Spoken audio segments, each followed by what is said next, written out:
Now, my angle tonight is full of prescriptions, and that is because something is so sickening about this standoff in the Senate. However, I will look at a diagnosis that goes way beyond the current ailment.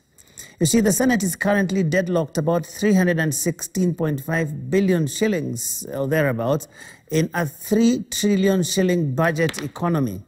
It is more like staging a fierce fight under the table for falling crumbs as the fat cats feast on the table above.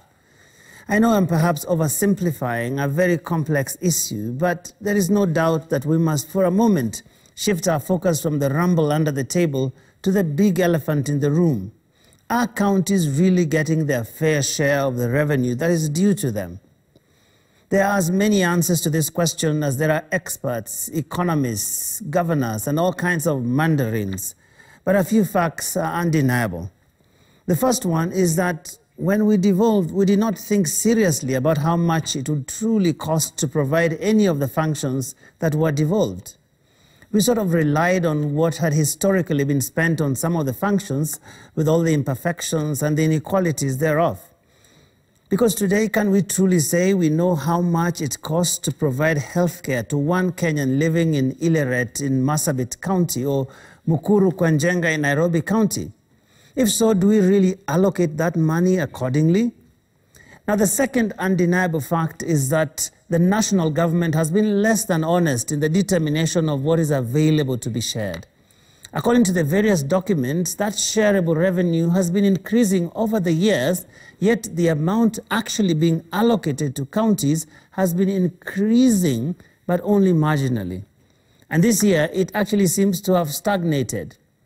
Now, according to a memorandum done last year by the Institute of Certified Public Accountants and the International Budget Partnerships, the amount of shareable revenue grew by 43% between 2015 and 2020, but the amount actually allocated to counties during this period only grew by 19%.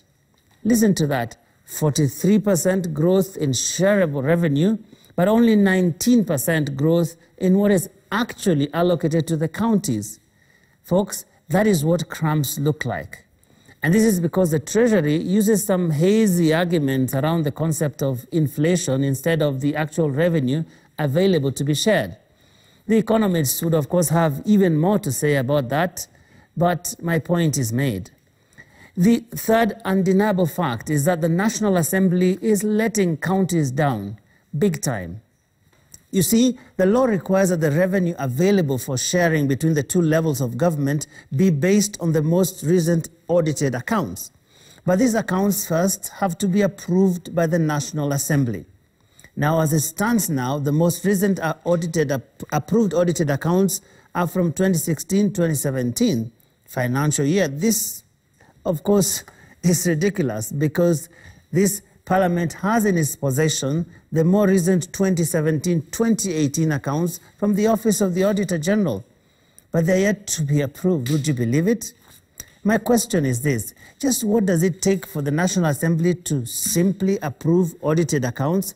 Surely it can't be such a big deal. I mean, why would the MPs let these audited accounts lie in their possession for years on end, yet they know fully well that they are needed as a basis for giving money to the counties? Can they truly say they care about even their own counties?